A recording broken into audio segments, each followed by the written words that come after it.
باب فرض الوضو۔ اس سے پہلے آداب استنجا اور پھر مسواک کا بیان تھا۔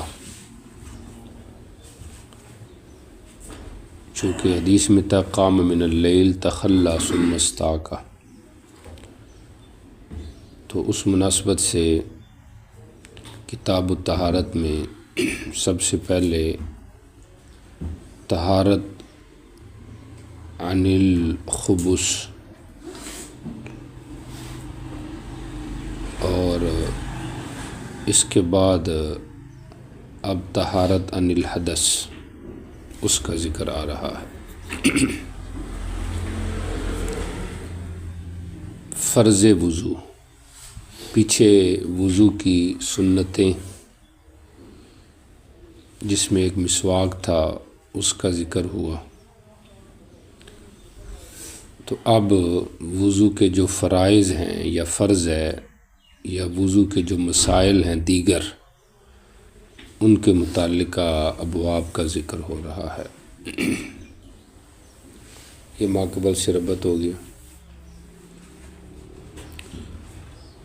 فرض الوضو جو عنوان ہے، اس سے دو مقصود ہو سکتے ہیں، یا تو وضو کے فرائض اور یا وضو کی فرضیت۔ بظاہر وضو کی فرضیت کا بیان ہے، چونکہ آگے جتنی احادیث ہیں وہ اسی سے متعلق ہیں کہ وضو فرض ہے۔ فرض کا معنی ہوتا ہے اندازہ کرنا، التقدیر، اور اصطلاحی تعریف فرض کی ہوتی ہے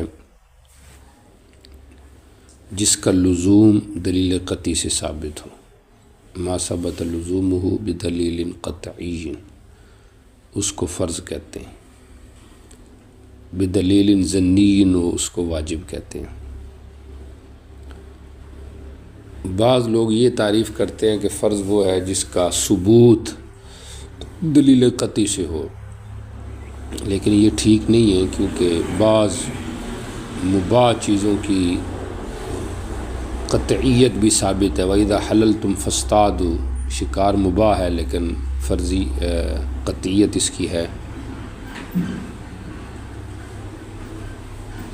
اور فرض کا حکم کیا ہے، اس پہ عمل کرنا ضروری ہے، اور اس کا جو منکر ہوتا ہے وہ کافر ہوتا ہے۔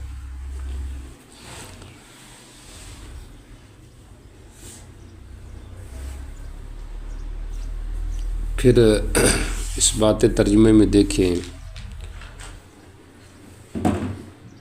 پہلی حدیث بھی بالمعنی باب سے متعلق ہے، چونکہ لا صلاۃ بغیر طہور سے فرضیت ہی ثابت ہو رہی ہے۔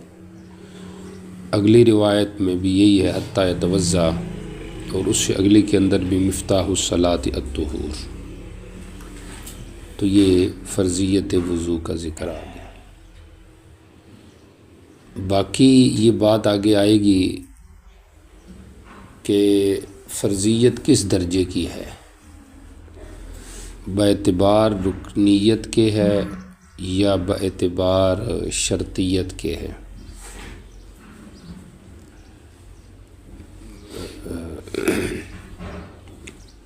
بلکہ وہ تو تکبیر تحریمہ کے حوالے سے ہے، تو یہ تو شرط ہی ہے۔ ٹھیک ہو گیا۔ وضو جو ہے یہ کیا ہے، شرط ہے، اور یہ فرض ہے، نماز سے باہر ہے۔ اب آ جائیں سند کی طرف۔ روایات ساری صحیح ہیں، اس لیے سند کے اوپر کوئی کلام نہیں ہے۔ ترجمۃ الحدیث کی طرف آ جائیں۔ نبی پاک صلی اللہ علیہ وسلم نے فرمایا لا يقبل اللہ صدقۃ من غلول ولا صلاۃ بغیر طہور۔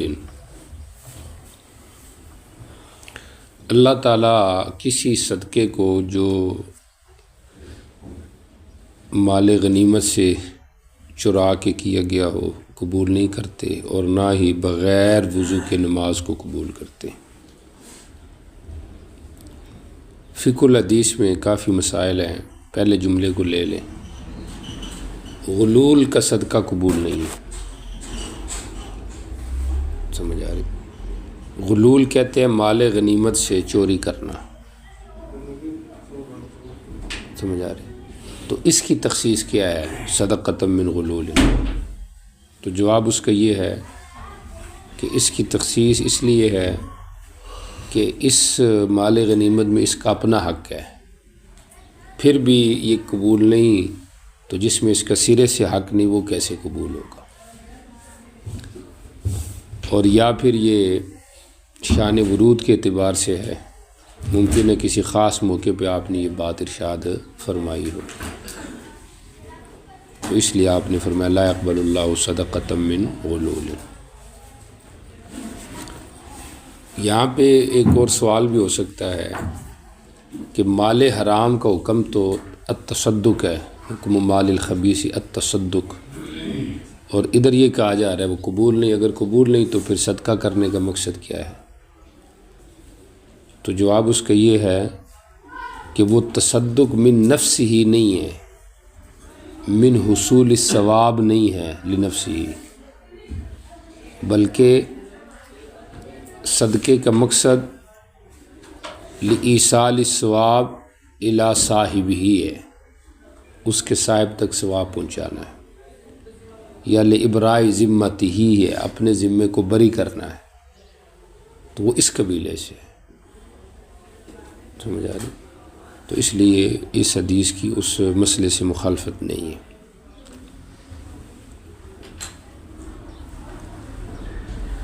لا يقبل اللہ صدقۃ من غلول، غلول کا صدقہ قبول نہیں، ولا صلاۃ بغیر طہور، بغیر وضو کے نماز قبول نہیں۔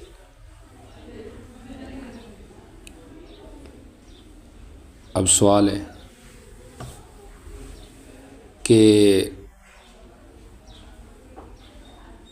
وضو کے بغیر نماز قبول نہیں، سمجھ آ رہی؟ ایک حدیث میں آتا ہے کہ شرابی کی نماز قبول نہیں، تو وہاں پہ تو قبول کا معنی وہ نہیں ہے جو یہاں پر ہے، سمجھ آ رہی؟ کیونکہ شرابی کی نماز قبول نہیں کا مطلب یہ ہے کہ اس کے اوپر وہ اجر مرتب نہیں جو ہونا چاہیے، تو یہ وہی قبول ہے کہ ہو جائے گی لیکن اجر نہیں ملے گا، سمجھ آ رہی؟ تو اس لیے قبول کا معنی سمجھنا ضروری ہے تاکہ تطبیق بین الاحادیث آ جائے، جہاں جہاں پہ بھی لا يقبل آتا ہے۔ قبول کی دو معنی ہیں، ایک ہے قبول اجابت اور ایک ہے قبول اصابت۔ قبول اجابت یہ ہے کون الشیء مستجمعا لجمیع الشرائط، کہ ایک چیز تمام شرائط کو جمع کرے، کون الشیء مستجمعا لجمیع الشرائط والارکان، اور ایک قبولیت کا معنی ہے کون الشیء بحیث یترتب علیہ الثواب والجزاء، کہ اس پہ ثواب اور جزا بھی مرتب ہو۔ تو دو معنی قبولیت کے۔ اب ایک حدیث میں آتا ہے لا يقبل اللہ صلاۃ حائض الا بخمار، کہ بالغہ لڑکی کی نماز بغیر دوپٹے کے قبول نہیں، سمجھ آ رہی؟ تو وہاں پہ بھی لا يقبل ہے۔ تو اس لیے تطبیق بین الاحادیث کے لیے یہی کہا جائے گا کہ یہاں پر تو جو نفی ہے قبولیت کی وہ قبولیت مجازیہ کی نفی ہے ابن حجر کے قول کے مطابق، چونکہ انہوں نے قبول بمعنی اصابت کو حقیقی معنی قرار دیا ہے اور قبول بمعنی اجابت کو مجازی معنی قرار دیا ہے، تو کہہ رہے یہاں پہ مجازی معنی کی نفی ہے، سمجھ آ رہی؟ یعنی مجازی معنی کی نفی کا مقصد یہ ہو گیا کہ سرے سے ہی قبول نہیں، تو اجر ثواب کیا ملے گا؟ تو مطلب دونوں کی نفی ہو گئی۔ کتنی کس کی نفی ہوگی؟ دونوں کی، اجابت کی بھی اور اصابت کی بھی۔ اور لا يقبل اللہ صلاۃ حائض الا بخمار میں بھی دونوں کی نفی ہوگی، چونکہ ستر تو فرض ہے نا۔ اور جہاں پہ شرابی کی نماز قبول نہیں وہاں پہ قبول اصابت کی نفی ہے، سمجھ آ رہی؟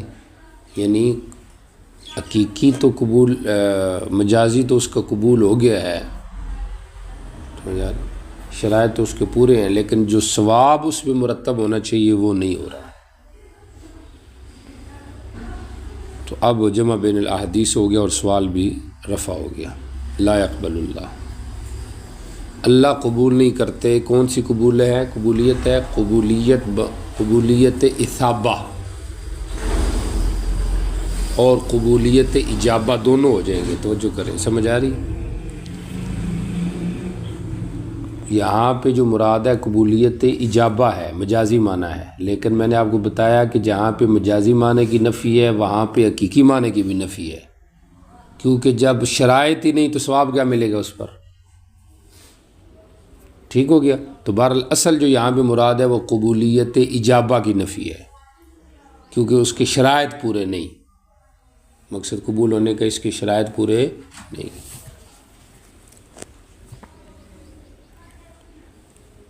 تو قبولیت ہمیں بھی مطلوب ہے،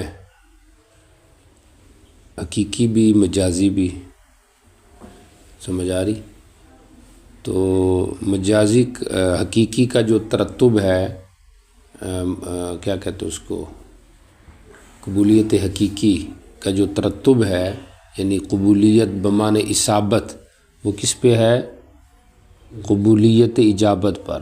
بندہ شرائط ارکان پورے کرے تو اللہ کی طرف سے پھر قبولیت آئے گی، سمجھ آ رہی؟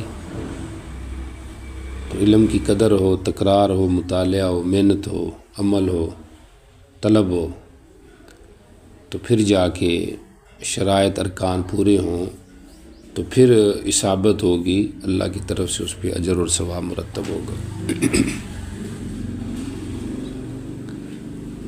اچھا جی، لا يقبل اللہ صدقۃ ولا صلاۃ بغیر طہور، کوئی بھی نماز، تو آپ کو پتہ ہے صلاۃ نکرہ تحت نفی ہے، یہ صلاۃ جنازہ کو بھی شامل ہے اور سجدہ تلاوت کو بھی شامل ہے، جمہور کا یہی مذہب ہے۔ امام بخاری رحمہ اللہ کا اختلاف ہے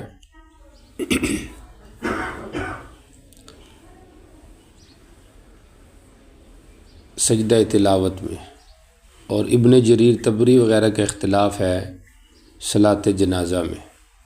وہ کہتے ہیں کہ یہ جو نمازیں ہیں یہ بغیر وضو کے بھی ہو جاتی، سمجھ آ رہی؟ تو یہ جو حدیث کا عموم ہے یہ بظاہر اس کی نفی کرتا ہے، اس کی کیا کرتا ہے؟ نفی کرتا ہے۔ ہوگی یہ والی بات سمجھ آ گئی؟ امام بخاری رحمہ اللہ کے ہاں سجدہ تلاوت بغیر وضو کے جائز ہے، اور ابن شابی اور ابن جریر طبری کے ہاں جنازے کی نماز، ٹھیک ہو گیا؟ تو یہ جو عموم ہے یہ ان کی نفی کرتا ہے کہ کوئی بھی نماز ہو، کوئی بھی سجدہ ہو، بغیر وضو کے جائز ہے نہیں۔ بغیر طہور، یہ بھی نکرہ تحت النفی ہے، بغیر کسی قسم کی پاکی کے۔ اس میں مالکیہ کی تردید ہو سکتی ہے، چونکہ طہارت عن الحدث یہ تو بالاتفاق ہے، لیکن طہارت عن الخبث میں مالکیہ کا اختلاف ہے۔ وہ کہتے ہیں کہ جسم اور کپڑے کا پاک ہونا خبث سے، گندگی سے، یہ شرط صلاۃ نہیں ہے، سمجھ آ رہی؟ یہ نماز کی شرائط میں سے نہیں ہے، سمجھ آ رہی؟ تو یہاں پہ اس کی نفی ہوگی کہ نہیں، بغیر تو کسی قسم کی پاکی، یعنی بغیر پاکی کے، چاہے وہ پاکی حدث سے ہو یا خبث سے ہو، دونوں کے بغیر نماز نہیں۔ تو اس میں گویا مالکیہ کی تردید ہے۔ مسئلہ فاقد الطہورین بھی آپ نے پیچھے پڑھ آئے ہیں کہ ایک آدمی ہے، اس کے پاس نہ پانی ہے نہ مٹی ہے، اب وہ کیا کرے گا؟ سمجھ آ رہی؟ اس میں فقہائے اربعہ کی اپنی اپنی آراء ہیں، اور اس سب کو جمع کیا ہے صاحب در منضود نے ایک شعر کے اندر مالک بھی، شافی بھی، احمد بھی اور ہم. مالک بھی، شافی بھی، احمد بھی اور ہم. لا لا، نعم نعم، نعم لا، لا نعم. مالک بھی یعنی امام مالک یہ کہتے ہیں لا لا، نہ اب پڑھے نہ آئندہ پڑھے. اب اس لیے نہ پڑھے کہ اب اس کے پاس مقصد یہ ہے کہ پاکی نہیں ہے. پھر اس لیے نہ پڑھے کہ اس کے اوپر وجوب بھی نہیں ہوا چونکہ شرائط پوری نہیں تھی، تو نہ ادا ہے نہ قضا ہے. شافعیہ کہتے ہیں اب بھی پڑھے کیونکہ حدیث میں آتا ہے کہ قرآن میں بھی آتا ہے، سمجھ آ رہی، مستطاعتم، جتنی طاقت ہے اتنا عمل کرو. اب پڑھ لے لیکن چونکہ صحیح نہیں پڑھی گئی بعد میں قضا بھی کرے. نعم نعم. احمد کہتے ہیں رحمہ اللہ اب پڑھے کیونکہ ٹائم ہو گیا ہے، جتنی طاقت ہے، بعد میں قضا کی ضرورت نہیں کیونکہ اس نے تو اپنی طاقت کے مطابق عمل کیا ہے. اور ہم یہ کہتے ہیں احناف کہ اب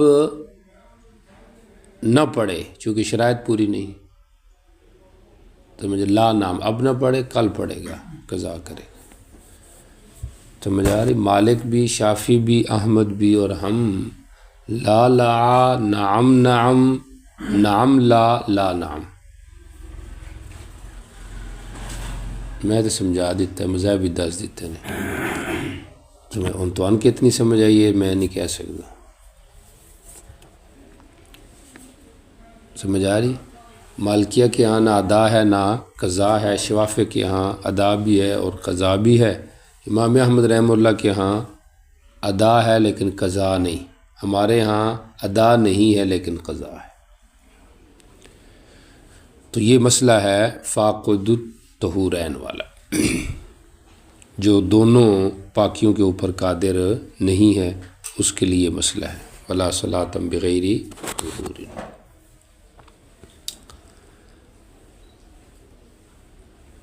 عنوان تھا باب فرض الوضو. آگے جو دوسری حدیث ہے میں اس کے اوپر آ رہا ہوں. حتی یتوضا، وضو یتوضا میں وضو سے ہی ہے نا، وضو وضاعت سے ہے جس کی بات چل رہی. وضاعت کہتے ہیں نظافت، سمجھ آ رہی، اور پاکی اور اچھائی کو، نظافت کو، سمجھ آ رہی. تو یہ تو اس کا لغوی معنی یہ وضاعت سے ہے، روشنی اور نظافت کو کہتے ہیں، چونکہ اس کے ذریعے سے یہی حاصل ہوتا ہے نا، اس لیے یہ وضو ہو گیا. حکم اس کا تو آپ کے سامنے آ گیا ہے کہ یہ بالاتفاق کیا ہے، شرط ہے. نماز کی کیا ہے؟ شرط ہے. وضو کب فرض ہوا ہے؟ سمجھ آئی؟ وقت الفرضیہ. تو جمہور کی یہ رائے ہے جب سے نماز فرض ہے وضو ساتھ فرض ہے. لیکن اس پہ اشکال ہے کہ آیت وضو تو مدنی ہے، سورہ مائدہ والی، اور نماز کا جو حکم ہے وہ تو آپ کو پتہ ہے مدینے سے، مکہ سے ہے. تو پھر تو اس کا جواب یہ دیا گیا ہے کہ فرضیت پہلے سے تھی لیکن آیت بعد میں آئی ہے تاکید کے لیے. کس کے لیے؟ تاکید حکم کے لیے. سبب وضو کیا ہے؟ وضو کیوں کرنا ہے؟ اس کا کیا سبب ہے؟ جمہور کے ہاں اس کا جو سبب ہے وہ قیام الی الصلاۃ حالت الحدث. سمجھ آ رہی؟ حدث کی حالت میں نماز کی طرف کھڑا ہونا یہ سبب ہے وضو کا، اور یہ قرآن پاک سے ثابت ہے. اذا قمتم الی الصلاۃ فاغسلوا. اور قمتم الی الصلاۃ کا معنی صرف یہ نہیں کہ وضو ہو تب بھی وضو کرو، نہیں، سمجھ آ رہی، بلکہ یہ حدیث جو ابھی 60 نمبر ہے یہ اس کی تشریح کر رہی ہے کہ اذا احدث، جب محدث ہو پھر قبول نہیں آتا کہ وضو کر لیں. تو اس لیے جمہور کہتے ہیں اذا قمتم الی الصلاۃ فی حالت الحدث فاغسلوا، اب غسل کر لو. تو یہ اس کا سبب ہے. لہٰذا متوضی پر، سمجھ آ رہی، دوبارہ وضو واجب نہیں ہے. اور ظاہریہ کیا یہ ہے کہ مطلقاً قیام الی الصلاۃ یہ سبب ہے. لہٰذا پہلے جو ہے اگر اس نے کیا کیا ہے، وضو کیا ہوا ہے، پھر دوبارہ وضو کرے گا، دوبارہ کیا کرے گا، وضو کرے گا۔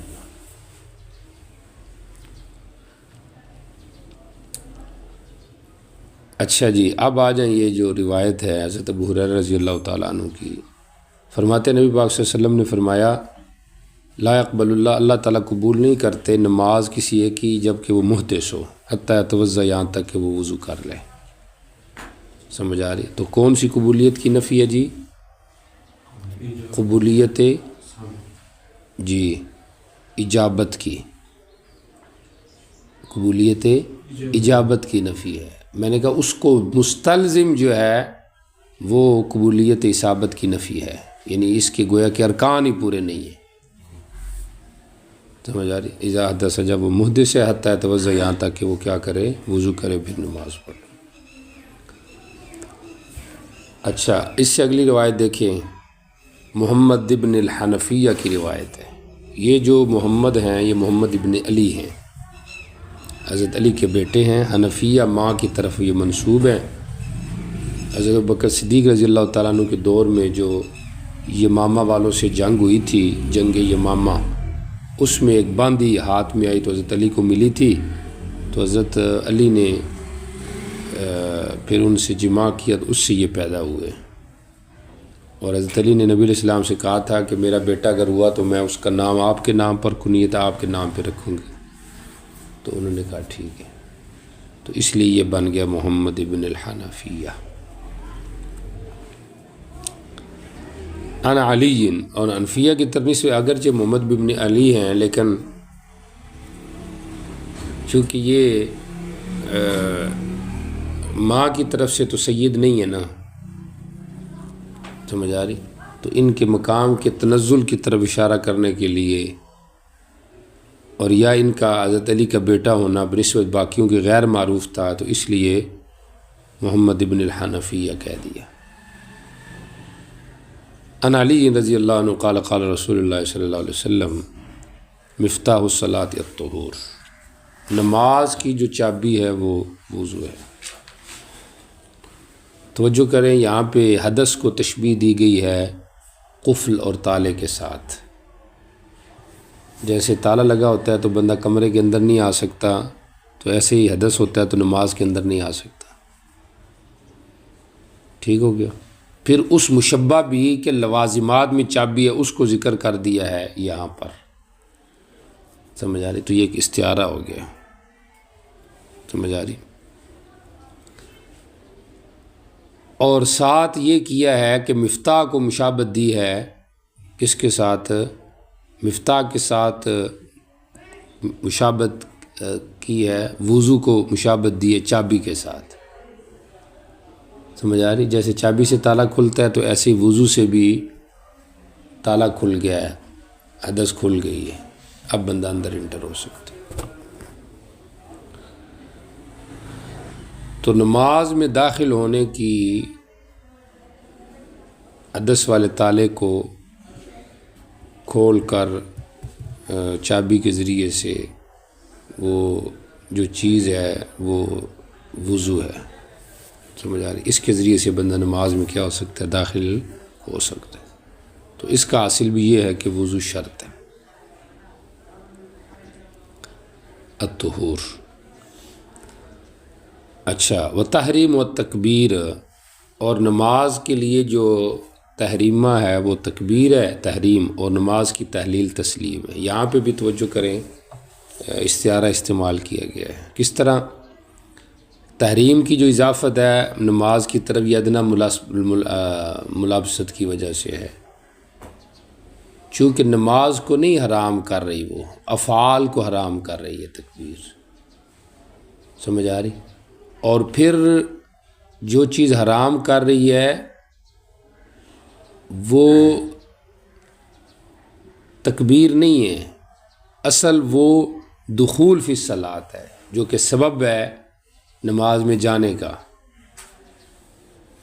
سمجھ آ رہی؟ اب دخول فی الصلاۃ یہ سبب ہے تکبیر تحریمہ کا،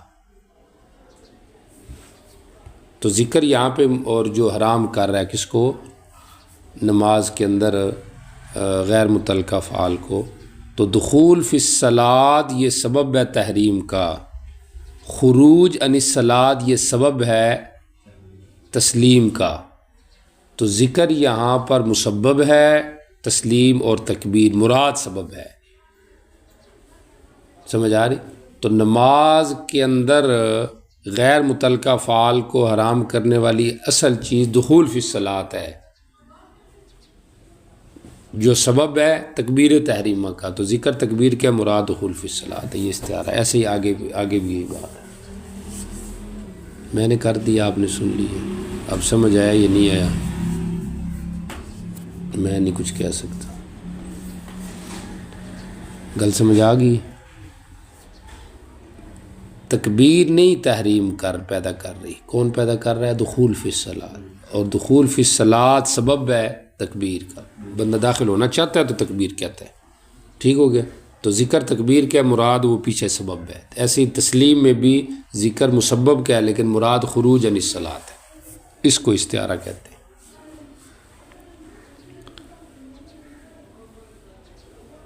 اچھا، نماز کے اندر نماز کو نہیں حرام کر دے بلکہ وہ افعال جو منافی صلاۃ ہے ان کو حرام کر رہی ہے، تحریم التکبیر۔ اب اس تکبیر سے کون سی تکبیر مراد ہے؟ سمجھ آ رہی؟ اس میں بھی فقہا کا اختلاف ہے، آپ پڑھ رہے ہوں گے، اور اس میں تقریباً طرفین کی اپنی رائے ہے، امام ابو یوسف کی اپنی ہے، شافعیہ کی اپنی ہے، امام مالک اور احمد کی اپنی ہے۔ امام مالک اور احمد تو کہتے ہیں صرف اللہ اکبر، ٹھیک ہو گیا؟ امام شافعی کہتے ہیں اللہ اکبر ہو یا اللہ اکبر ہو، بات ایک ہی ہے۔ امام یوسف کہتے ہیں اللہ اکبر یا ہل اکبر ہو یا اللہ الکبیر ہو، چونکہ اللہ کے اسماء میں کبیر بمعنی اکبر ہی ہے، ٹھیک ہو گیا؟ تو اس لحاظ سے یہ مادہ بھی وہ ہے اور صیغہ بھی فعیل افعل کا ایک ہی معنی میں، سمجھ آ رہی؟ جی۔ تو اللہ اکبر، اللہ الاکبر، اللہ الکبیر، اللہ کبیر، یہ سب ٹھیک ہے امام ابو یوسف کے یہاں۔ شافعیہ کے یہاں نہیں، صیغہ بھی اس میں تفضیل کا ہی ہونا چاہیے، چاہے الف لام چلو داخل کر، اللہ اکبر کر لو۔ طرفین کہتے ہیں کہ ہر ایسا صیغہ جو تعظیم پہ دلالت کرے سب سے نماز ٹھیک ہے، سمجھ آ رہی؟ اس کی وجہ یہ ہے کہ یہاں پہ لفظ تکبیر ہے، تکبیر بمعنی تعظیم ہے۔ فلما رأینہ اکبرنہ کا معنی عظمنہ، بڑا سمجھا۔ تو اس لیے جس لفظ سے بھی اللہ کی عظمت کا اظہار ہے، لا الہ الا اللہ پڑھ لو، اللہ اجل پڑھ لو، اللہ اعظم پڑھ لو، سمجھ آ رہی؟ تو اس سے مقصد یہ ہے کہ وہ جو شرطیت ہے وہ اس کی پوری ہو جائے گی، سمجھ آ رہی؟ گو کہ خلاف یعنی ترک واجب ضرور ہے، تکبیر واجب ہے، فرض نہیں ہے، چونکہ خبر واحد ہے نا، تو خبر واحد سے وجوب ثابت ہوتا ہے، فرضیت نہیں ثابت ہوتی۔ تسلیم میں بھی ایسے ہی ہے، سمجھ آ رہی؟ ان حضرات کے ہاں تسلیم میں کیا ہے؟ صرف لفظ السلام سے نکلنا ہے، سمجھ آ رہی؟ اور ہمارے ہاں لفظ السلام سے نہیں، سمجھ آ رہی؟ بلکہ کسی بھی طریقے سے نماز سے نکل سکتے ہیں، کیونکہ ہمارے ہاں ایک حدیث بھی ہے اذا قلت ھذا وفعلت ھذا فقد تم صلاتک، ابن مسعود رضی اللہ عنہ کی حدیث ہے۔ گو کہ اس میں یہ بھی کہا گیا کہ آخر میں ادراج ہے کسی راوی کا، اذا قلت ھذا وفعلت ھذا، یہ حدیث موقوف ہے، لیکن ہم کہتے ہیں کہ موقوف حکم المرفوع ہوتی ہے فیما لا یدرک بالقیاس۔ ہاں لفظ تسلیم واجب ہے، خبر واحد سے وجوب بھی مانتے ہیں، سمجھ آ رہی؟ تو ہمارے یہاں فلما رأینہ اکبرنہ وعظمنہ، اور ایسے قرآن پاک کی سورہ اعلیٰ میں ہے وذکر اسم ربی فصلی، تو یہاں پہ دیکھیں کہ ذکر کے بعد صلاۃ کا ذکر کیا ہے، صلی تو مطلق ذکر ہے، وذکر یاد کی اللہ کا، تو لہذا ہر ذکر اس کے اندر آ جائے۔ بات سمجھ آ گئی؟ باقی جو تکبیر ہے یہ شرط ہے، یہ رکن ہے، یہ بھی اختلاف ہے اپنی جگہ۔ جمہور کیا یہ رکن ہے، داخل فی الصلاۃ ہے، اور ہمارے ہاں یہ خارج عن الصلاۃ ہے، شرط یعنی ہے فرض ہی ہے لیکن خارج عن الصلاۃ ہے۔ سمجھا؟ اس کی وجہ یہ ہے کہ یہاں پہ بھی وذکر اسم ربہ فصلی، فا تعقیب کے لیے آتا ہے، تو مطلب ذکر کے بعد بندہ نماز میں داخل ہوتا ہے۔ تو یہ بھی ایک چیز آگے سامنے، وتحریمہ التکبیر، سمجھ آ رہی؟ تکبیر تحریمہ، وتحریمہ التکبیر۔ اور پھر ایسے ہے کہ خود حضرت علی سے جو اس حدیث کے راوی ہیں ان سے بھی اللہ اکبر کے علاوہ دخول فی الصلاۃ منقول ہے، سمجھ آ رہی؟ اور اگر آپ یہ کہتے ہیں کہ تعریف الحاشیتین یفید الحسرہ ہے، دیکھو نا علم معنی کا قاعدہ ہے نا کہ جب مبتدا خبر دونوں معرفہ ہوں تو حسر پیدا ہو جاتی ہے، تو مطلب یہ ہو گیا کہ تکبیر سے ہی تحریم ہے اور کسی چیز سے نہیں ہے، سمجھ آ رہی؟ تو ہم یہ کہیں گے نا کہ ٹھیک ہے تکبیر ہے لیکن تکبیر کا معنی تو بتائیں۔ ہم بھی مان رہے ہیں کہ تکبیر ہی ہے لیکن تکبیر ساری تکبیریں ہی ہیں، خبر واحد ہے نا، ساری تکبیریں ہی ہیں۔ اور خود حضرت علی جو ہیں وہ اس کے علاوہ بھی الفاظ ان سے منقول ہیں، اور مزید اگر آگے جائیں گے تو ابن عقیل راوی کے اوپر بھی جرح ہے کہ ضعف کا الزام ہے کہ یہ ضعیف راوی ہے، سمجھ آ رہی؟ وتحلیلہ التسلیم، اور تحلیل جو ہے وہ نماز کی وہ تسلیم ہے، ایک سلام یا دو سلام۔ شافعیہ کہتے ہیں رحمہ اللہ ایک سلام فرض ہے، دوسرا سنت ہے، دوسرا سنت ہے، سمجھ آ رہی؟ اور ہمارے ہاں دونوں واجب ہیں، اور یہ بھی کہا گیا پہلا واجب ہے دوسرا سنت ہے، سمجھ آ رہی؟ اور امام احمد کے ہاں رحمہ اللہ کے ہاں دونوں فرض ہیں، اور مالکیہ کے ہاں تو آپ کو پتہ ہے کہ ایک اسلام فرض ہے، اسلام ہے یہ کہ بس، سمجھ آ رہی؟ تلقا وجہہ، سمجھ آ رہی؟ اپنے چہرے کی جانب لیکن منصرفاً الی الیمین، تھوڑا سا ایسے دائیں طرف مڑ کے السلام علیکم ورحمۃ اللہ، بس اتنا سارا۔ اور مقتدی کے آگے ان کے یہاں دو سلام یا تین سلام یہ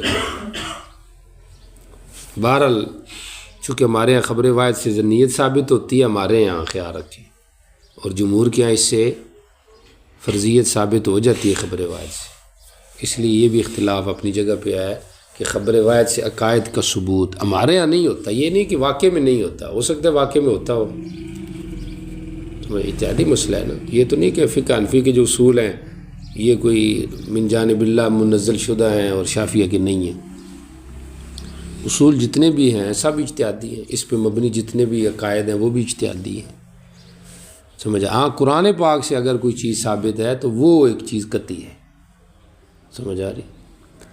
تو احادیث ظنیہ جو ہیں ان سے ہمارے صرف وجوب، آپ دیکھیں انما الاعمال بالنیات حدیث ہے مثلا، تو اس سے شواف وضو میں نیت کی فرضیت کے قائل ہیں، سارے جمہور اسی کے قائل ہیں، احناف قائل نہیں، ہم کہتے ہیں خبر واحد ہے، تو اس سے فرضیت نہیں ثابت ہوگی، لیکن وہ فرضیت مطلب قطعیت ثابت کر رہے ہیں۔ یہاں پہ بھی دیکھ لیں تکبیر کو وہ فرض کہہ رہے ہیں، تسلیم لفظ سلام کو وہ فرض کہہ رہے ہیں ان میں، اور ہم خبر واحد ہیں اور ہم کہتے ہیں نہیں اس سے وجوب ثابت ہوگا۔ اچھا جی، بہرحال تحریمہ التکبیر و تحلیلہ التسلیم، سمجھ آ رہی کہ نہیں آ رہی؟ اور اس نماز کو اندر ممنوع شدہ فعال کو جو چیز حلال کرنے والا ہے لفظ وہ کیا ہے؟ السلام علیکم، ٹھیک ہو گیا. بہرحال ان تینوں احادیث سے جو وضو ہے اس کی فرضیت وہ ثابت ہو گئی کہ وضو فرض ہے اور وضو کیے بغیر انسان کی نماز قبول نہیں. جی چلے آگے چلیں. باب الرجل یجدد الوضوء من غیر حدث، تجدید وضو سمجھ آ رہی للصلاۃ، اس کا کیا حکم ہے؟ تو آگے آ رہا ہے کہ یہ مستحب ہے، بہتر ہے، اس پہ اجر زیادہ ملے گا. پیچھے گزر چکا تھا نا زید ابن عمر رضی اللہ عنہ سے بیٹے سے جب پوچھا گیا کہ آپ کے باپ ایسے کیوں کرتے ہیں، تو انہوں نے کہا کہ نبی علیہ السلام پہ وضو لکل صلاۃ واجب تھا، لیکن جب مشکل ہو گیا تو پھر مسواک لکل صلاۃ ہو گیا. اور حضرت ابن عمر نے دیکھا کہ مجھے طاقت ہے، لہذا وہ رکھنے لگے. کل سمجھ آ رہی ہے؟ تو اس لیے وہ وضو کرتے تھے ہر نماز کے لیے.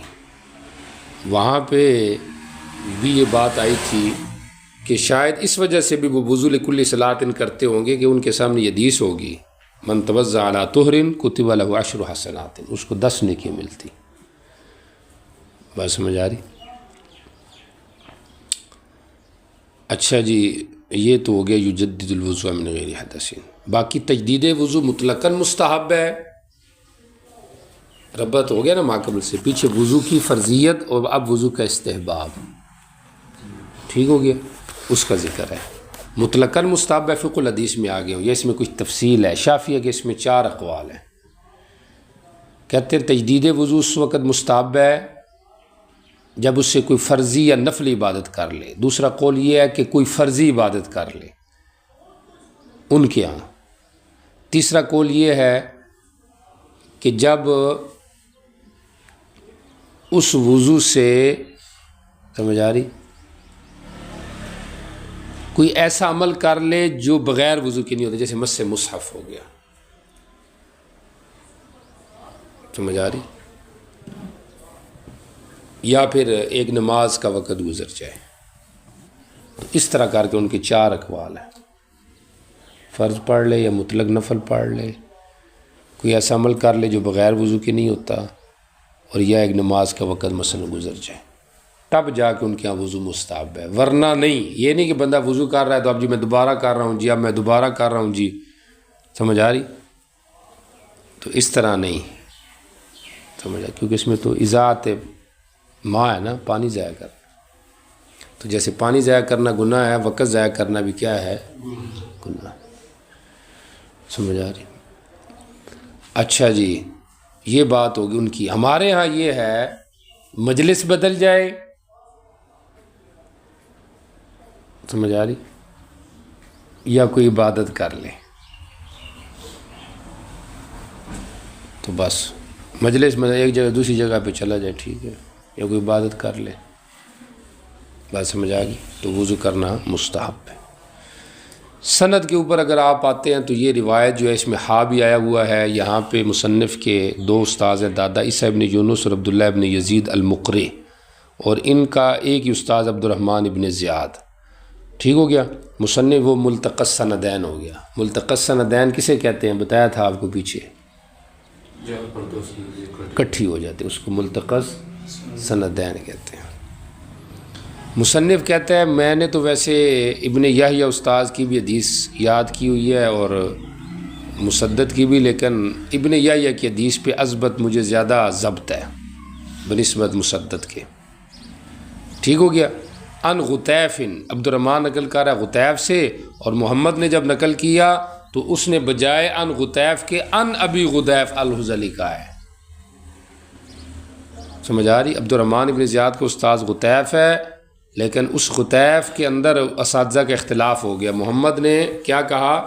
ان ابی غطیف، اور مسدد نے کیا کہا؟ ان غطیف. مصنف کو یاد تو زیادہ حدیث ابن یحییٰ کی ہے، نقل اس نے یہاں پہ جو حدیث کی ہے وہ مسدد کی ہے، کیونکہ اس کے اندر تمام زیادہ تھا، لفظ زیادہ تھے. اسی غطیف یا ابو غطیف کی وجہ سے یہ روایت ضعیف ہے. ضعفہ الترمذی، امام ترمذی نے اس کو ضعیف قرار دیا. سمجھ آ رہی؟ کیونکہ راوی میں جہالت آ گئی ہے نا، اور مجہول کی اقسام میں آپ کو پیچھے بتایا ہوں، اب دوبارہ مجھے لگتا ہے آپ کو بتانے کی ضرورت نہیں ہے. سمجھ آ رہی؟ مجہول کی دو قسمیں، مجہول العین اور مجہول الحال وصف۔ مجہول العین من لا یروی الا واحد، اس کی قبولیت عدم قبولیت میں تین اقوال ہیں، یقبل مطلقا، لا یقبل مطلقا، یقبل اذا کان ناقلہ ثقہ وعادۃ اللہ یروی الا عن ثقہ، یہ مجہول العین کا حکم ہے، ٹھیک ہو گیا۔ اور مجہول الحال دو قسم پر ہے، ظاہراً و باطناً مجہول ہے یا باطناً لا ظاہراً ہے، مطلب مجہول الحال وہ ہے جس سے ایک نہیں دو راوی نقل کر رہے ہیں، سمجھ آ رہی؟ ظاہراً باطناً مجہول ہونے کا مطلب نہ اس کا ظاہری کوئی تعارف ہے اور نہ باطن کے اعتبار سے اس کے عدل اور ضبط کا کوئی پتہ ہے، اور باطناً لا ظاہراً کا مطلب یہ ہے، یعنی ظاہراً لا باطناً کا مطلب یہ ہے، ظاہراً مجہول الحال باطناً لا ظاہراً کا مطلب یہ ہے کہ ظاہراً تو اس کے بارے میں کچھ معلوم ہے لیکن باطناً اس کا کوئی تزکیہ نہیں، سمجھ آ رہی؟ تو ایسے بندے کو مستور بھی کہا جاتا ہے، جو مجہول الحال ظاہراً و باطناً ہو، اس کو کیا کہا جاتا ہے؟ مستور، سمجھ آ رہی؟ تو جو مجہول الحال ظاہراً و باطناً ہو، اس کی روایت بالاتفاق مردود ہے، ٹھیک ہو گیا۔ اور جو مجہول الحال ظاہراً لا باطناً ہو، سمجھ آ رہی؟ یعنی مجہول الحال باطناً لا ظاہراً، باطناً مجہول ہے ظاہراً نہیں، مجہول الحال باطناً لا ظاہراً، تو اس کی روایت کا حکم یہ ہے کہ جمہور کے اس کو قبول کیا جاتا ہے، اور ہمارے ہاں تب قبول کیا جاتا ہے جب کہ وہ قرون ثلاثہ میں سے ہو، سمجھ آ رہی؟ بہرحال مجہول الحال جو ظاہراً و باطناً ہو، اس کی روایت قبول نہیں ہے، سمجھ آ رہی؟ یعنی جس کا نہ ظاہر پتہ ہے نہ باطن، مثال کے طور پہ اب ایک راوی یا پتہ ہی نہیں وہ ایک راوی ہے کہ دو راوی ہے، پتہ ہی نہیں، تو یہ گویا کہ ظاہراً بھی مجہول ہے باطناً بھی مجہول ہو گیا، ٹھیک ہو گیا۔ اور مجہول الحال باطناً لا ظاہراً، سمجھ آ رہی؟ اسی کو مستور کہتے ہیں، اس کو مستور کہتے ہیں، باطناً مجہول الحال باطناً لا ظاہراً، سمجھ آ رہی؟ تو اس کی روایت جمہور کیا معتبر ہے، ہمارے ہاں جب قرون ثلاثہ میں سے، واللہ عالم۔ اچھا جی دیکھیں یہ روایت کا ترجمہ دیکھیں، قال کنت عند ابن عمر، میں ابن عمر کے پاس تھا، فلما نودی بالظہر، جب زور کی آواز دی گئی، توضأ، انہوں نے وضو کیا، نماز پڑھی، جب عصر کی اذان دی گئی تو انہوں نے وضو کیا، میں نے کہا ان سے، فقالا، یہ کیا چکر ہے بار بار وضو کر رہے ہیں؟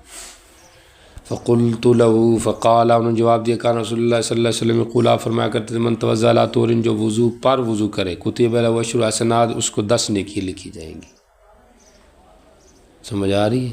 میں نے آپ کو کہا تھا علماء مستحبات پہ بھی عمل کریں،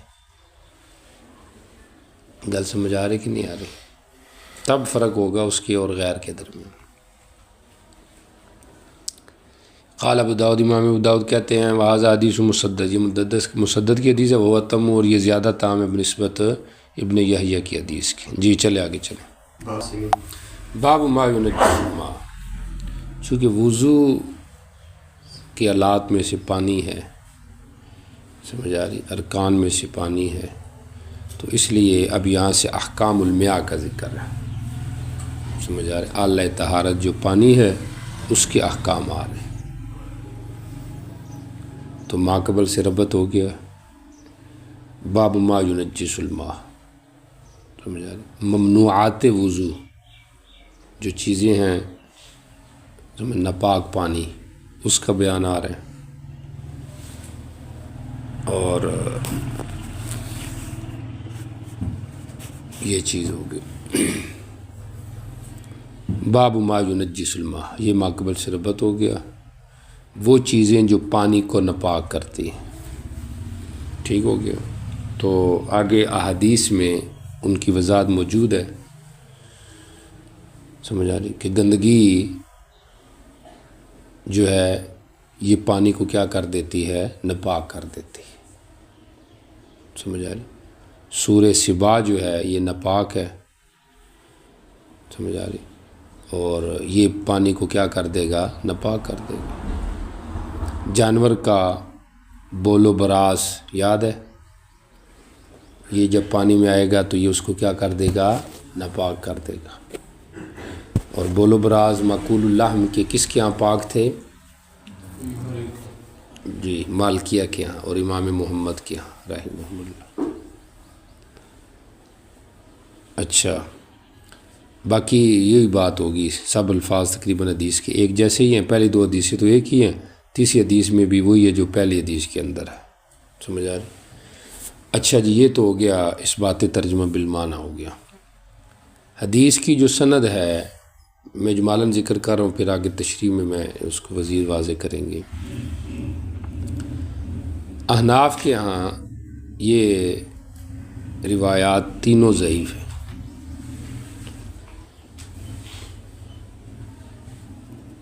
سمجھ آ رہی؟ پہلی خاص طور پہ پہلی دو تو خاص طور پہ ضعیف ہیں، جس کا بھی آپ کو بتائیں گے، مضطرب روایات ہے یہ، ٹھیک ہو گیا۔ دوسری روایت کے اندر محمد ابن اسحاق ہے، تو وہ متکلم فی راوی ہے، اس لحاظ سے وہ بھی ضعیف۔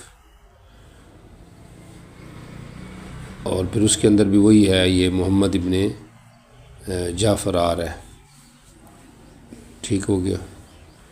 تو یہ اور وہ پہلی ایک ہی روایت ہے، تھوڑا سا ہی فرق ہے۔ تیسری جو روایت ہے یہ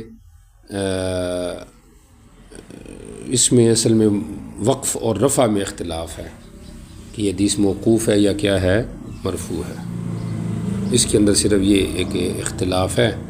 بہرحال مرفوع اگر موقوف ہے تو مرفوع کے مقابلے میں حجت نہیں ہوگی، ٹھیک ہو گیا۔ تو یہ اس کی سند کے اوپر بات ہے، آگے مزید اس کی وضاحت آ رہی ہے۔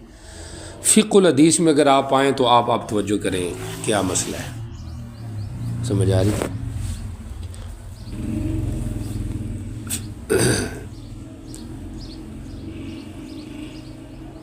فقہ الحدیث میں سمجھ آ رہی کہ پانی جو ہے وہ ناپاک ہوتا ہے کہ نہیں ہوتا، اس کے حوالے سے سمجھ آ رہی۔ ظاہریہ کا مذہب یہ ہے کہ الماء لا ینجس، سمجھ آ رہی، ان الماء لا یجنب، پانی ناپاک ہوتے ہی نہیں، چاہے قلیل ہے یا کثیر ہے، پانی ناپاک نہیں ہوتا۔ ہاں اگر وہ نجاست غالب ہو جائے پانی پہ پھر پانی ناپاک ہے، اب وہ نجس ہے، ورنہ پانی نہیں ناپاک ہوتا۔ بات سمجھ آ گئی؟ یہ مسلک ہے ظاہریہ کا۔ مالکیہ کا مسلک یہ ہے کہ قلیل پانی اوصاف ثلاثہ کے تغیر سے ناپاک ہوگا، ورنہ ناپاک نہیں۔ آ رہی بات سمجھ؟ قلیل کثیر کا کوئی فرق نہیں ہے، اوصاف ثلاثہ میں سے کچھ تبدیلی آئے گی تو پانی ناپاک ہے، ٹھیک ہو گیا۔ اچھا، ان کی دلیل الماء طہور لا ینجس شیء، سمجھ آ رہی، پانی پاک ہے، اس کو کوئی چیز ناپاک نہیں کرتی، ٹھیک ہو گیا۔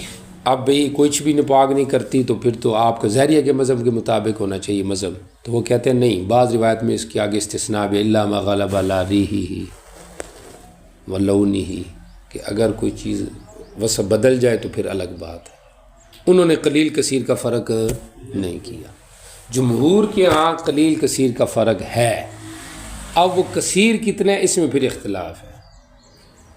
ہمارے ہاں کثیر کی تین جو ہے وہ تعریفیں ہیں، دا دردا، سمجھ آ رہی، پانی ایک طرف سے حرکت کرو تو دوسری طرف حرکت نہ جائے، پانی کی حرکت نہ جائے، سمجھ آ رہی، یا ہاتھ کی حرکت نہ جائے، جو کچھ بھی کہو، سمجھا، اس طرح حرکت دو، یا پانی لیا ہے تو اس پانی کی حرکت نہیں کی، جو کچھ بھی ہے۔ تو ایک تو یہ کی گئی ہے تعریف، دوسری یہ ہے کہ مبتلا بھی کی رائے کا اعتبار ہے، وہ اگر یہ سمجھتا کثیر ہے تو کثیر ہے، سمجھ آ رہی، اور یا مائع جاری، یہ مائع کثیر ہے مثلا، ٹھیک ہو گیا۔ تو یہ ہمارے یہاں مقدار ہے کثیر کی، اور شوافی حنابلہ کیا یہ ہے کہ قلتین یہ مقدار کثیر ہے۔ اس باب میں کہ مقدار کثیر قلتین باب کی روایات ان کی دلیل ہے، سمجھ آ رہی؟ تو گویا کہ اگر قلتین کی مقدار پانی میں کچھ نجاست گر جائے، سمجھ آ رہی، تو ان کے ہاں جب تک وصف نہیں بدلیں گے تو وہ پانی نہیں ناپاک ہوگا، سمجھ آ رہی؟ مصنف کا جو صنیع ہے اس میں یہ لگ رہا ہے کہ مصنف ما ينجس الماء میں تائید کر رہے ہیں، شافعی اور نابلہ کی بیف بزا سے تائید کر رہے ہیں وہ مالکیہ کی، اور آگے باب الماء لا یجنب انفیہ کی دلیل بن سکتی ہے، سمجھ آ رہی؟ کہ اگر کھڑے پانی میں پیشاب کیا جائے اور وہ ناپاک نہ ہو تو ممانت کی وجہ کیا ہے، سمجھ آ رہی؟ ممانت تب بھی ہے نا کہ جب بندہ پھر جیسے آ رہا ہے کہ پیشاب کرے پھر غسل کرے تو مطلب ناپاک ہو جاتا ہے، تو آپ منع کر رہے ہیں نا کہ اس طرح نہ کرو۔ اگر وصف ثلاثہ کا اعتبار ہو تھوڑے میں بھی ٹھیک ہو گیا، اور جو پانی ہوتا ہے کھڑا ہوا وہ عموماً قلتین کی مقدار تو ہوتا ہی ہے نا، اگر وہ ناپاک نہیں ہوتا تو پھر آپ کیوں کہہ رہے ہیں کہ اس طرح نہ کرے؟ ثم یغتسل منہ، سمجھ آئی؟ لا یبولن احدکم فی الماء الدائم ثم یغتسل، کے بعد میں پھر اسے غسل کرے، تو مطلب وہ غسل نہیں ہوتا تو آپ نے منع کیا ہے نا، سمجھ آ رہی؟ تو یہ چیز آ گئی۔ اچھا جی، اب یہ جو روایت ہے اذا کان الماء قلۃ لم يحمل الخبث، سمجھ آ رہی؟ تو یہ کن کی دلیل ہے؟ امام احمد اور امام شافعی۔ ہم اس کے کئی جوابات دیتے ہیں۔ پہلا جواب ہے بطریق اضطراب، کہ یہ سندن بھی مضطرب روایت ہے اور متنن بھی کیا ہے؟ مضطرب ہے، مانن بھی مضطرب ہے۔ سندن کیسے مضطرب ہے آپ دیکھیں، آپ توجہ کریں گے اوپر تو نظر آئے گا۔ ولید ابن کثیر نظر آ رہا ہے پہلی سند میں، یہ کس سے نقل کر رہا ہے؟ محمد ابن جعفر ابن زبیر سے، ایسے ہی ہے۔ اس کا ان کے استاذ کون ہے؟ عبید اللہ ابن عبداللہ ابن عمر۔ اب یہاں پر تو ایسے ہیں، لیکن اچھا جب اس حدیث کو عثمان اور حسن نے نقل کیا تو انہوں نے بجائے محمد ابن جعفر کے انہوں نے کہا محمد ابن عباد ابن جعفر، تو راوی میں اضطراب آ گیا کہ یہ محمد ابن جعفر ہے، یہ محمد ابن عباد ابن جعفر، یہ سندن اضطراب ہے۔ اور ایسے ہی یہ جو عبید اللہ ابن عبداللہ ہے یا عبداللہ ابن عبداللہ ہے، اس کے اندر بھی اضطراب ہے۔ وہ گل سمجھ آ گئی؟ تو لہٰذا یہ سندن اضطراب آ گیا۔ اور اگر متنن اضطراب دیکھیں تو متنن اضطراب یہ ہے کہ اذا کان الماء قلتین بھی ہے، بعض روایتوں میں او سلاسن، او سلاسن، پانی 2 قلتین ہو جائے، او سلاسن یا 3 کلے ہو جائے۔ بعض میں یہ بھی آتا ہے 40 قلتن، جب پانی 40 کلے ہو جائے، حتیٰ کہ بعض میں 1 کلے کا بھی ذکر ہے، سمجھ آ رہی؟ تو یہ متن کے اعتبار سے اضطراب ہے۔ معنی کے لحاظ سے اضطراب یہ ہے جیسے امام طحاوی نے ذکر کیا رحمہ اللہ رحمتاً واسعتاً ونفعنا بعلومہ آمین۔ حضرت فرماتے ہیں کہ قلہ کے کئی معنی ہیں، پہاڑ کی چوڑی بھی قلہ ہے، قامت رجل بھی قلہ ہے، گھڑا بھی قلہ ہے، سمجھ آ رہی؟ اور مزید یہ ہے کہ قلے کے حجم میں بھی اختلاف ہے، سمجھ آ رہی؟ بھی گھڑے چھوٹے بھی ہوتے ہیں، بڑے بھی ہوتے ہیں۔ گو کہ کلال اجر کی بعض روایتوں میں تشریح ہے، لیکن ظاہری بات ہے ایک علاقے کے بھی تو قلے مختلف ہوتے ہیں، سمجھ آ رہی کہ نہیں آ رہی؟ تو اس لحاظ سے یہ روایت مانن بھی مضطرب ہے، اور مضطرب روایت ہوتی ہے ضعیف، لہٰذا یہ روایت ضعیف بن گئی۔ اب ایک تو یہ ہماری طرف سے ان کا یہ جواب ہو گیا، پہلے اپنے جوابات دیکھ لیتے ہیں، پھر اس کے اوپر جو ان کی وہ پھر بعد میں چلو لے لیتے ہیں۔ تو اس میں کیا ہے؟ اضطراب ہے، مضطرب روایت ہے۔ دوسرا جواب اس کا یہ ہے کہ یہ مخالف اجماع ہے، سمجھ آئے؟ چونکہ ابشی کنویں میں گر گیا، حضرت عبداللہ بن زبیر ابن عمر سے مسئلہ پوچھا گیا، انہوں نے کہا سارا پانی نکالو نجس ہو گیا، تو اگر وہ پانی تو کنویں کا قلتین سے تو زیادہ ہی ہوتا ہے نا. سمجھ بندہ بیچ میں گر کے مر گیا, انہوں نے کہا سارا نکالو ناپاک ہو گیا. تو مطلب یہ ہے کہ قلتین سے زیادہ بھی اگر پانی اور نجاست گر جائے اس میں تو ناپاک ہو جاتا ہے. سمجھ آ رہی؟ اس لحاظ سے وہ ایک اجماعی مسئلہ ہے تو یہ اس کی مخالف ہوگا, مخالفت اجماع. کتنے جواب ہو گئے ہیں؟ تیسرا جواب یہ ہے کہ مخالفت احادیث ہے, اس میں دیگر احادیث کی مخالفت. آگے جو روایت ہم نے آپ کے سامنے رکھی ہے 36 نمبر باب میں, لا یبولن احدکم فی الماء الدائم ثم یغتسل منہ, ہے کہ نہیں؟ سمجھ آ رہی؟ لا یبولن فی الماء الدائم اہم ہے بھی پانی نے نہ کرے پھر غسل کرے. سمجھ آ رہی؟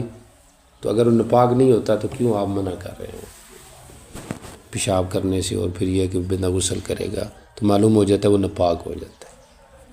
تو اگر اس کو عمل کریں گے تو ان کی مخالف ہو جائے گا. مخالفت سمجھ آئیے کیسے ہوگی؟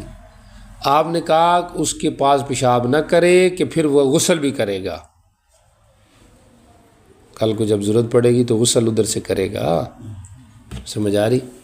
تو مقصد یہ ہے کہ وہ ناپاک ہو جاتا ہے, تو اس لیے آپ کہہ رہے ہیں نا کہ آج پیشاب کر رہا ہے کل کو پھر پتہ نہیں چلے گا تو پھر ادھر سے غسل کرنا پڑے گا, تو عجیب بات ہوگی, تو غسل بھی نہیں ہوگا, اس لیے پیشاب کیوں کر رہے ہیں؟ تو مقصد یہ ہے کہ وہ ناپاک ہو جاتا ہے تو آپ کہہ رہے ہیں کہ نہ کریں. ٹھیک ہو گیا؟ تو یہ ان کی مخالفت آ جائے گی. چوتھا جواب یہ ہے کہ اس میں اہمال بعض الحدیث ہے, اہمال بعض الحدیث ہے. وہ اس طریقے سے کہ اس حدیث سے تو بچہ تو چاہ رہا ہے کہ سورہ سبا جو ہے یہ کیا ہے؟ ناپاک ہے, جبکہ شوافی جو ہیں اس کے پاک ہونے کے قائل ہیں. دیکھو نا, آپ کہہ رہے ہیں نا, صحابہ نے پوچھا نا کہ جہاں درندے آتے ہیں ان پانی کا کیا حکم ہے, تو مقصد یہی تھا کہ وہ ناپاک ہو جاتا ہے. وہ سمجھ آ رہی ہے؟ اور آپ کیا کہتے ہو کہ ناپاک نہیں ہوتا. آ رہی بات سمجھ؟ کتنے جواب ہو گئے؟ 4. یہ چوتھا جواب سمجھ آئے, یہ اہمال بعض الحدیث. پانچواں جواب وہ ہے جو حضرت امام مرغینانی نے دیا ہے, صاحب ہدایہ نے, کہ لم یحمل الخبث یا خبث کا معنی یہ ہے کہ ناپاک ہو جاتا ہے, یعنی وہ گندگی برداشت ہی نہیں کر سکتا. سمجھ آ رہی؟ وہ یعنی گندگی اٹھا نہیں سکتا, مطلب وہ ناپاک ہو جاتا ہے, کمزور ہو جاتا ہے نا, اس میں گندگی اٹھانے کی قدرت نہیں رہی کہ وہ معاف ہو جائے, اس طرح نہیں. سمجھ آ رہی؟ یہ انہوں نے تعویل کی ہے. لم یحمل الحبس وہ فی عدم کون نجسن, کہ وہ نجس نہ ہو, ایسے نہیں ہے بلکہ وہ نجس ہو جاتا ہے. بات سمجھ آ رہی؟ تو یہ کتنے جواب دیے گئے ہیں؟ 5 جوابات دیے گئے ہیں اس حدیث کے. جو اضطراب تھا اس کے حوالے سے جمہور نے اس کو کافی رفع کرنے کی کوشش کی ہے. اس میں ان کے 2 مسلک ہیں. ایک مسلک تو ترجیح کا ہے. کس کا ہے؟ ترجیح کا ہے. ترجیح کا مسلک امام ابو داؤد وغیرہ کا ہے. دیکھیے انہوں نے کہا قال ابو داؤد, کدھر ہے؟ پہلا قال ابو داؤد دیکھ لو, ھذا لفظ ابن العلاء. مصنف کہتے ہیں یہ ابن العلاء کے لفظ ہے, میرا جو استاذ ہے نا, اور باقی جو استاد ہیں میرے عثمان اور حسن ابن علی, انہوں نے جب اس حدیث کو نقل کیا تو انہوں نے کہا ان محمد ابن عباد ابن جعفر. پیچھے میں ایک لفظ غلط کہہ گیا ہوں, یہاں اس کی تصحیح کر رہا ہوں. پیچھے میں نے کہا کہ محمد سے نقل جب حسن اور عثمان کر رہا ہے, حالانکہ وہ نہیں نقل کر رہے. سمجھ آ رہی؟ یہ مصنف کے 2 استاذ ہیں جنہوں نے جب ولید سے نقل کیا تو ولید کا استاذ محمد ابن عباد ابن جعفر بتایا ہے. کو گل سمجھ آ رہی ہے؟ ہاں. تو مصنف کہتے ہیں کہ یہ درست ہے. اب یہ درست سے کیا مراد ہے؟ محمد ابن عباد ابن جعفر ہمارے نسخے کے مطابق تو ایسے ہی ہے, اور بعض نسخوں کے مطابق محمد ابن جعفر بن زبیر. بہرحال جو بھی ہو, مصنف کی یہاں وجہ ترجیح ایک روایت کو ہے. اب کون سی ہے؟ ہمارے نسخے کے مطابق تو عباد ابن جعفر والی, کہ اصل راوی یہ ہے. یہ 2 الگ الگ راوی ہے. تو وہ کہہ رہے ہیں یہ محمد ابن عباد ابن جعفر ہے. سمجھ آ رہی؟ محمد ابن جعفر نہیں ہے. تو گل سمجھ آ گئی؟ اچھا، اور بہقی وغیرہ کا جو رائے ہے وہ تطبیق کی ہے، اور ابن اجر کی، وہ یہ کہتے ہیں کہ یہ دو الگ الگ سندیں ہیں۔ محمد ابن عباد ابن جعفر سے بھی روایت ہے اور محمد ابن جعفر سے بھی روایت ہے۔ ابن اجر کہتے ہیں کہ محمد ابن جعفر کی روایت تو عبید اللہ سے ہے، وہ آگے اضطراب تھا نا کہ عبداللہ ہے یا عبید اللہ ہے، تو امام ابن اجر کیا کہتے ہیں، وہ یہ فرماتے ہیں کہ یہ جو محمد ابن جعفر ہے جب یہ نقل کرتا ہے تو اس کا استاد تو ہے ان عبید اللہ ابن عبداللہ، اور جو راوی ہے نا محمد ابن عباد ابن جعفر اس کا استاذ ہے کون، ان عبداللہ ابن عبداللہ۔ کو گل سمجھ آ گئی؟ تو کہتے ہیں یہ دو الگ الگ سنتے ہیں، لہٰذا اس میں یہ کہنے کی ضرورت ہی نہیں ہے جی یہ مضطرب ہے اور یہ نہیں ہوا۔ اس کا جواب حضرت سہارنپوری نہیں ہوگی، ان کے جواب ہو گیا نا ان کا جواب کہ سند میں کوئی اضطراب نہیں ہے، انہوں نے تطبیق دے دی، سمجھ آ رہی؟ اور متن کے حوالے سے ان کیا یہ ہے کہ کلتین سے مصداق کلال حجر ہے، اس کی بات میں آپ کو پیچھے کر رہا ہوں کہ کلال حجر بھی مختلف ہوں گے، سمجھ آ رہی؟ اور مزید ان کا تعین تو حجر والوں کو ہوگا نا، باقی لوگوں کو تو نہیں ہوگا کہ اس کا کیا ہے، سمجھ آ رہی کہ نہیں آ رہی؟ ہر علاقے کے مختلف پیمانے ان لوگوں کے یہاں متعارف ہوتے ہیں، دوسروں کے یہاں تو نہیں ہوتے نا متعارف۔ اچھا، اور باقی ہم اس کا جواب حضرت جیسے سہارنپوری رحمۃ اللہ نے دیا کہ خود اس اضطراب میں بھی آپ مضطرب ہیں کہ ترجیح دیں یا تطبیق دیں، تو پتہ یہ چلا کہ اس میں کوئی گڑبڑ ضرور ہے۔ آ رہی کہ نہیں سمجھ آ رہی؟ اس میں اس اضطراب کی رفع کرنے میں آپ خود کیا ہیں، مضطرب ہیں، بات سمجھ آ رہی کہ نہیں آ رہی؟ تو لہٰذا اس لحاظ سے اس کا اضطراب اس طرح سے رفع نہیں ہو سکتا، یہ مضطرب روایت ہی ہے، سمجھ آ رہی؟ باقی یہ کہ احتمال ہو کہ نہیں جی احتمال ہے کہ یہ روایت یہ سند ہوگی، تو کہتے ہیں احتمال سے نفس اضطراب نہیں رفع ہوتا ہے، مضطرب ہے اضطراب، یہ یقیناً ہے، اضطراب کیا ہے، یقیناً، لہٰذا یہ روایت سنداً اس کے اندر اضطراب موجود ہے۔ باقی جو جوابات تھے وہ بھی میں نے آپ کو دیے ہیں، ٹوٹل 5 جوابات آپ کے سامنے رکھیے۔ اچھا جی، اب آ جائیں ذرا آپ حدیث کے ترجمے کی طرف۔ حضرت عبداللہ بن عمر رضی اللہ عنہ سے روایت ہے، سئل النبی، نبی علیہ السلام سے پوچھا گیا الماء، پانی کے بارے میں، وما ینوب، ان جانوروں اور درندوں کے جھوٹے پانی کے بارے میں، ینوبو جو اس پانی کے پاس آتے رہتے ہیں، ینوبو باری باری اس کے پاس آنا، وہ پانی پینے کے لیے۔ تو اشکال یہ تھا کہ وہ پانی یعنی آگے وضاحت ہے کہ جو جانور اور درندے پانی پیتے ہیں، پانی کھڑا ہوتا ہے، وہ چونکہ صحابہ جہاد کرتے تھے نا، کیا کرتے تھے؟ جہاد۔ تسی بھی جہاد ہی کر رہے ہو ماشاءاللہ، کیا خیال ہے؟ جہاد ہے نا، صبح 7 بجے تو لا کے 1 بجے تک بہنا، سمجھ آ رہی؟ تھوڑا جہاد ہے، سمجھ آ رہی؟ اس تو بعد 2-3 باری سونا، تو پھر سبق وچ بھی سونا پہلے پیریڈ وچ، یہ بھی جہاد ہی ہے نا، نفس کے خلاف۔ نفس تو چاہتا ہے کہ بندہ پڑھے، لیکن اس کے خلاف جہاد کر کے بندہ اپنے آپ کو سونے کے اوپر لگائے، تو یہ جہاد ہے نا۔ اچھا، تو پانی کے بارے میں اور ان جانوروں اور درندوں کے بارے میں جو اس پانی کے پاس آتے ہیں، تو اس جھوٹے پانی کا کیا حکم ہے؟ چونکہ ان سے یہ پیش مسئلہ آتا تھا نا، پیش آمدہ مسئلہ تھا۔ فقال نبی علیہ السلام نے فرمایا اذا کان الماء، جب پانی قلتین کی مقدار کو پہنچ جائے، لم یحمل الخبث، تو وہ گندگی برداشت نہیں کر سکتے، ناپاک ہو جاتا ہے۔ ٹھیک ہو گیا؟ باقی سارے آپ کو میں نے بتا دیے ہیں کہ کیا مسئلہ ہے۔ ہمارے ہاں تو یہ حدیث ویسے ہی ضعیف ہے، لہٰذا اس کے اوپر عمل ہے ہی نہیں۔ ٹھیک ہو گیا؟ قال ابو داؤد وهذا لفظ ابن العلا، اور باقی جو استاد ہیں انہوں نے محمد ابن عباد ابن جعفر کا ہے۔ قال ابو داؤد وهو الصواب، یہ درست ہے۔ اگلی جو روایت ہے اس کو دیکھیں، یہ محمد ابن اسحاق ہے اور محمد ابن جعفر۔ قال ابو کامل، ابو کامل کہتے ہیں میرے استاذ کہ یہ آگے انہوں نے ابن زبیر بھی لفظ ذکر کیا۔ وہ گل سمجھ آ گئی ہے؟ ان کو اتنا بھی یاد ہے کہ فلاں استاذ کیڑی گل کیتی تے اس کیڑی گل کیتی۔ عن عبید اللہ بن عبداللہ بن عمر نبی ان رسول صلی اللہ علیہ وسلم سئل عن الماء یکون فی الفلات۔ دوسری روایت اس لیے ذکر کی ہے کہ پچھلی لفظ میں یہ فلات کا لفظ نہیں تھا، جنگلات وغیرہ کا، یہاں پہ وہ لفظ ذکر ہے۔ ٹھیک ہو گیا؟ باقی یہ سند وہی ہے۔ ٹھیک ہو گیا؟ فضا کرمان آؤ۔ اگلی جو روایت ہے اس کو دیکھیں، سمجھ آ رہی؟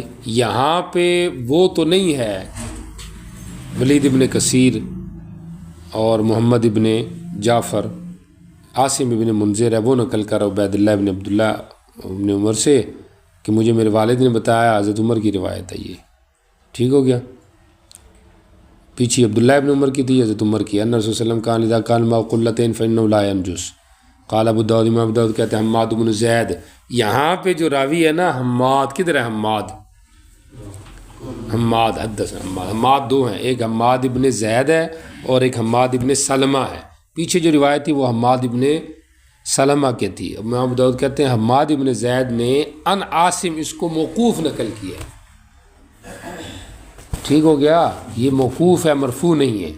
تو لگتا بھی ایسے ہی ہے جیسے کہ ہمیں سمجھ میں آ رہا ہے، پچھلی روایات بھی چونکہ ایسی ہی تھی سند متن کی، تو وہ ابن عمر کی تھی، تو یہ بھی ابن عمر کی روایت ہے اور یہ موقوف روایت ہے، یہ مرفوع نہیں ہے، سمجھ آ رہی؟ تو مطلب یہ موقوف ہے، جمہور کی دلیل ہے، ہمارے پاس مرفوع آثار ہیں جس کے اندر یہ چیز ہے کہ پانی پیشاب وغیرہ کرنے سے نجس ہو ہی جاتا ہے، تو آپ کہہ رہے ہیں کہ نہ کرو کہ بعد میں تم غسل کرو گے، کیونکہ غسل تو ہوگا نہیں، تب بھی نہیں ہوگا کہ وہ پانی کیا ہو چکا ہے، ناپاک ہو چکا ہے۔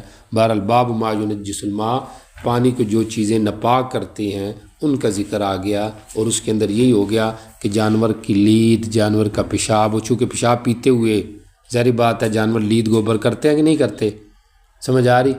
ایسے ہی درندوں کا جو جوٹا ہوتا ہے تو ان کا جوٹا بھی ناپاک ہے، تو ان چیزوں سے وہ پانی جمہور کے ہاں قلتین کی مقدار میں کثیر ہے، ناپاک نہیں ہوتا، اور ہمارے ہاں چونکہ جو کثیر ہے وہ تو واقعتا نہیں ہوتا، لیکن مقدار قلتین جس کو وہ ذکر کرنا چاہ رہے ہیں اور وہ ثابت کرنا چاہ رہے ہیں، سمجھ آ رہی؟